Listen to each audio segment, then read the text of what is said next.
Hey guys, this is a video where you can sleep on it, okay? Diary of a Wimpy Kid, The Getaway by Jeff Kinney. To Annie. December, Sunday. The worst part of having someone tell you about their vacation is trying to pretend you're happy for them. Because no one wants to hear all about the fun they didn't have. Yawn. The only vacations I want to hear about are the ones where the things went wrong.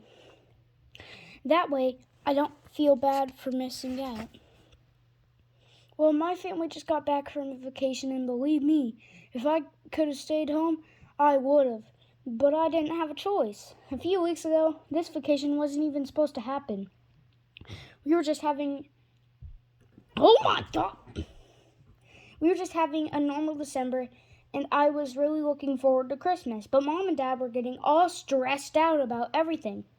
We had to get ready for the holidays. We were way behind on decorating the house, and nothing was going the way it was supposed to. I'm sure we could have gotten our act together in time for Christmas, but one night an ad came up on TV, and that totally turned our holidays upside down. The commercial was for this place called Isla de Corrales. I don't know how to say that. Which is where Mom and Dad went for their honeymoon. And the reason I know that is because every time an ad for that place comes on TV, the two of them all get all kissy-faced. Smooch. You poopy. You. Yeah, Greg, I know, bro.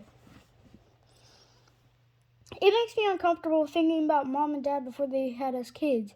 And I wouldn't have to if Mom didn't break out their honeymoon album every year on their anniversary. I'm pregnant. Okay, bye. The night after that ad came on, Mom and Dad made an announcement. They said that this year we're gonna skip Christmas and I'll go to Isles de Corrales instead. When I asked how we were gonna get our gifts to the resort, Mom said the trip was our gift. I thought that sounded like a terrible idea, and I was surprised Dad was on board with it. He usually doesn't like to spend a lot of money, and I was sure this resort was gonna cost a fortune, and Dad's sanity. But he said he was sick of the cold weather, and he wanted to escape to someplace warm. Personally, I don't have a problem with cold weather. In fact, generally speaking, the worse it is outside, the happier I am. Sit. I figured Manny and Roderick would help me talk some sense into Mom and Dad, and we put a stop to this idea. Those guys weren't any help at all. So I had to accept that we weren't gonna have a Christmas at home. What I really didn't like was that we had to fly to this place.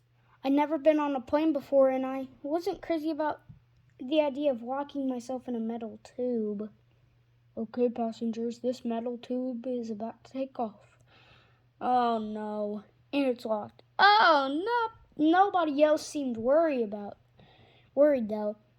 And 2 weeks later, on a night we should have been hanging up our stockings and sitting around the fire watching Christmas specials, we were packing up our suitcases for an island getaway. We left the house around 8 o'clock on the morning of Christmas Eve. Dad was pretty uptight because he said, because he wanted to leave an hour earlier. But Mom said he was being ridiculous and we'd get to the airport in plenty of time. It was only about 20 degrees outside, but Roderick was already dressed for vacation. Turned out Dad was right. We should have left earlier. Christmas Eve is one of the busiest travel days of the year. So the roads were choked the family's driving to see their relatives, and nobody really seemed to be in the Christmas spirit either. Honk, honk, honk. Oh, you little stupid beep. What made things worse was when it started to snow. After that, things slowed to a crawl, and Mom started to argue. Mom and Dad started arguing over what time we should have left. And Dad almost missed the exit for the airport. He had to cut across 3 lanes in traffic, which didn't look easy. When we reached the airport, the main parking lot was full, which meant we had to park in the economy lot, which is pretty far away.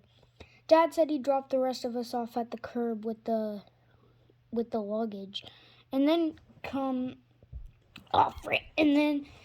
meet us after he parked. When we got to the passenger drop-off area, it was a complete chaos. We tried to unload our bags, but the cops weren't letting anyone stop for more than 30 seconds. And that just stressed everyone out and made things worse. Tweet, tweet, tweet, tweet. I had to go get back in the van so I could help Dad with the rest of the bags. Ordinarily, that kind of thing would be Roderick's job. But since he was dressed for 80-degree weather, he got out of it. He was lucky he did, too. When we got to the gate for economy lot, Dad couldn't reach the ticket from his window, so he made me get out of the car to grab it. Unfortunately, I didn't notice that there was a giant slush puddle on my side of the car until it was too late. Splosh. After we parked, we rolled our bags to the nearest shuttle stop, which wasn't a lot of fun, actually. It was horrible. Roll, roll, roll. The sign said the shuttle bus to the main terminal came every 10 minutes, but there was no room for us in the bus shelter, so we had to wait outside in the freezing cold. Chatter, chatter. Oh, God, when this fucking bus come? 20 minutes went by without a bus, and Dad started getting really anxious about the time. He said we're going to have to walk to the terminal, which was about a mile away. I tried to convince Dad to wait a little longer, but my sock was starting to turn to ice, and I didn't want to get frostbite. Sure enough, once we got about 100 feet from the shelter, the shuttle bus pulled into a parking lot. We tried to get the driver to stop, but he just blew right by us. So we ran to the shuttle stop, but we didn't make it in time. Now Dad was really worried about missing our flight. I told him maybe missing the flight wouldn't be the worst thing that happened, but he didn't seem in the mood to hear what I had to say. Classic Dad. By the time we got to the terminal, we were both soaking wet and miserable. So when a pickup truck almost hit us in the crosswalk, it made Dad really mad, and he let the driver know. That just made the driver mad, and he pulled his truck over to stepped out of the vehicle. We didn't stick around long enough to talk things over with this guy. We ran in the opposite direction and blended in with some people standing on the sidewalk until the coast was clear. Dad told me I could learn from a lesson like this, which was never to lose your temper and do something stupid. But I took away a different lesson. When the Heffleys get in trouble, Heffleys run. The rest of the family was waiting inside the entrance to the terminal. Mom wanted to know what took us so long, and Dad wanted to know why she hadn't gotten in line with Manny and Roderick to help hold a place for us. It took 20 minutes for us to get through the check-in line, but when Dad put our suitcase on the scale, the person at the counter said it was too heavy and it's going to cost an extra money to check it. But Dad said the airline was ripping us off and we weren't going to give them an extra nickel. So we took some of our stuff out of the suitcases and stuffed them into our carry-on bags. Okay, Frank, you literally just said you paid for this expensive vacation and you're not going to give them an extra nickel. Really? By the time we got everything sorted out, we had a half hour to get to our gate before our flight started boarding. And when we got to the security area, it was a total zoo. There were 2 lanes, one for families and one for business travelers. I guess Dad usually gets to go through the business lane when he travels for work, so he didn't seem to be too happy about being stuck with the rest of us in the family lane. 6 minutes left, mate. Anytime you add the word family to something, you know things are going to be bad. And trust me, I've been to enough family restaurants to know what I'm talking about. Family restaurant. Clink. I want my fucking fat. That is the food, huh? We waited in the security line a long time, and we finally made it to the front. But some kid, a few rows behind us, started pressing the buttons on the poles that held the barriers together. All of a sudden, there was nothing keeping the line separated, and for a second, no one moved. But then things completely fell apart. Like punch, kick, punch. By the time the security agents got all the zip barriers reconnected, we ended up at the back of the line. And the family with the kid who caused all of this trouble was at the front. Now Mom and Dad were really stressed because our flight was supposed to leave at any minute, and Dad begged one of the security agents to let us go to the front, but he didn't seem too sympathetic. I thought we were going to miss our flight, so I didn't really see the point of going through security. But Dad said sometimes they leave the gate open until the last second. We might still make it. We finally got to the front of the line, and we put our bags on a conveyor belt. When we took off our coats and shoes and put them into some plastic bins, Manny saw what the rest of us were doing, and he started taking off his clothes too. Luckily, Mom noticed and stopped him before he could go any further. Manny wasn't finished causing problems, though.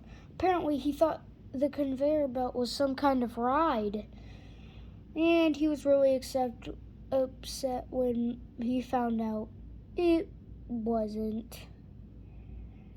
The people behind us were getting really frustrated. We weren't moving, but we were being held up by the guy in front of us, who he had to remove everything he had that was metal, and it was taking him forever. Forever.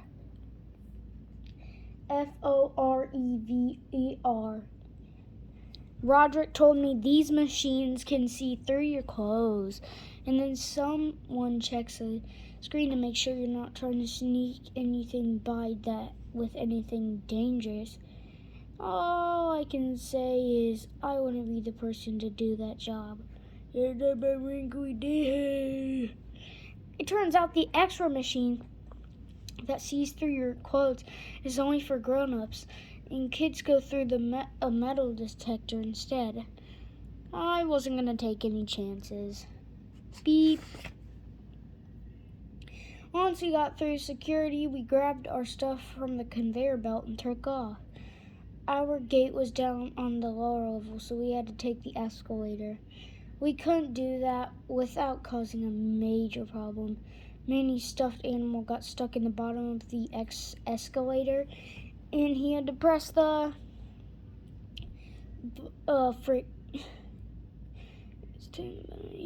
emergency stop button so Mom could pull it free. Dad checked his watch and said we might still make it, so we ran for our gate. But the gate was all the way at the other end of the terminal, and we knew we couldn't make it by foot in time. Just then, a cart for handicapped passengers came along. Dad stopped it and asked the driver if we could hitch a ride. The rest of us got on board before she could say no. After that, it was smooth sailing. The terminal was pretty crowded, but people moved out the way when they heard us coming. Honk. Oh, look at these nice people honking at us. We better move out of our way. Yes, I do say, dear. The driver dropped us off at our gate, but the door was closed. I thought that meant we had missed our flight and we could turn around and enjoy a nice Christmas Eve at home, but it turned out the flight was delayed. So all that stress was for nothing. The reason the flight was delayed was because of the bad weather. And it was going to be another hour before we got on our plane. We looked for a place to sit down in the boarding area, but people were hogging all the seats. Mom told me that once we got on the plane, oh frick. Sorry, guys.